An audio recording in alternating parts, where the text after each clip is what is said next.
Shalom Bapak Ibu Saudara yang terkasih dalam nama Tuhan Yesus Kristus. Kebenaran kita hari ini 2 Desember 2023 berjudul Jiwa yang Meronta.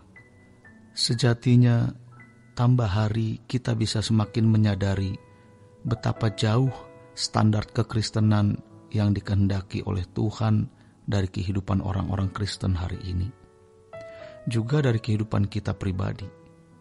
Semakin mengenal kebenaran, jiwa kita meronta, sebab kita menyadari betapa keadaan kita masih jauh dari standar yang Tuhan kehendaki. Kelambanan kita bertumbuh, akselerasi kita dalam bertumbuh yang mestinya sering atau seiring dengan umur biologis, yang mestinya seiring dengan umur rohani, tetapi tidak berjalan dengan baik. Sehingga ketika kita menyadari kelambanan, keterlambatan, ketidaksinkronan antara umur biologis, umur rohani dengan kehidupan rohani kita, atau tingkat yang mestinya kita capai, jiwa kita meronta. Tetapi itu yang Tuhan kehendaki. Jiwa kita harus meronta. Firman Tuhan mengatakan, berbahagialah orang yang haus dan lapar akan kebenaran, karena mereka akan dipuaskan. Tubuh yang haus dan lapar menunjukkan mekanisme tubuh yang sehat, metabolisme tubuh yang baik.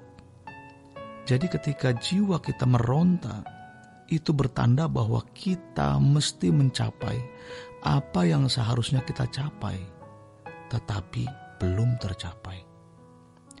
Disitulah ada pengalaman haus dan lapar akan kebenaran. Dan Tuhan berjanji Ia akan memuaskan orang yang haus dan lapar akan kebenaran. Namun, untuk merasa haus dan lapar akan kebenaran dengan benar, sehingga mengalami jiwa yang meronta dengan benar, tidaklah mudah.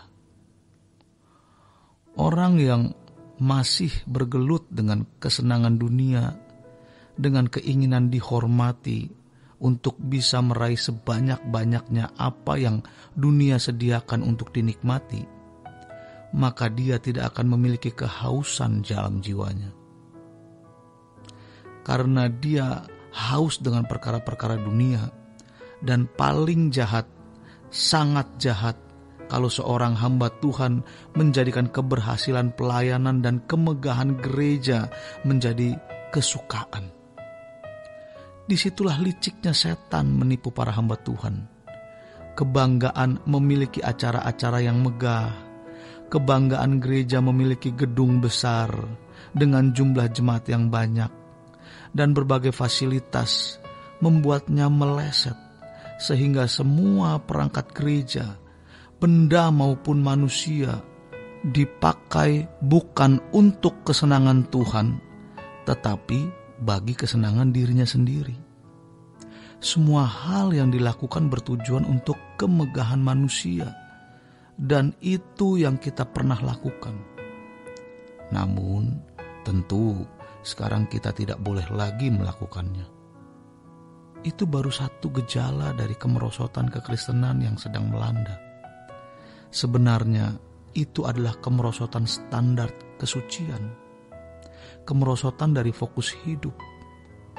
Coba kita melihat standar yang Alkitab ajarkan, di mana Tuhan Yesus Kristus berkata, kumpulkan harta di sorga, bukan di bumi. Perhatikan juga apa yang dikatakan Paulus di Kolose 3 ayat 2-4. Pikirkanlah perkara yang di atas, bukan yang di bumi. Sebab kamu telah mati dan hidupmu tersembunyi bersama dengan Kristus di dalam Allah. Apabila Kristus yang adalah hidup kita menyatakan diri kelak, kamu pun akan menyatakan diri bersama dengan Dia dalam kemuliaan. Namun berapa banyak di antara kita yang sungguh-sungguh merindukan bertemu dengan Tuhan? Benar, setiap kita punya persoalan. Tetapi bisakah kita menghargai Tuhan, menghormati Tuhan secara patut? Menghormati Tuhan secara patut berarti memikirkan perkara-perkara yang di atas dan tidak terikat dengan dunia. Walaupun kita masih hidup di dunia, di mana kita harus bertanggung jawab mencari nafkah, bekerja, tetapi yang penting kita tidak terikat dengan apapun.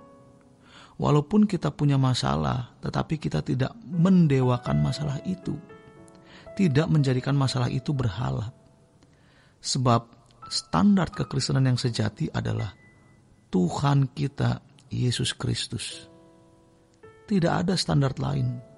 Dan Alkitab mengatakan, barang siapa mengatakan bahwa ia ada di dalam Dia, ia wajib hidup sama seperti Kristus telah hidup.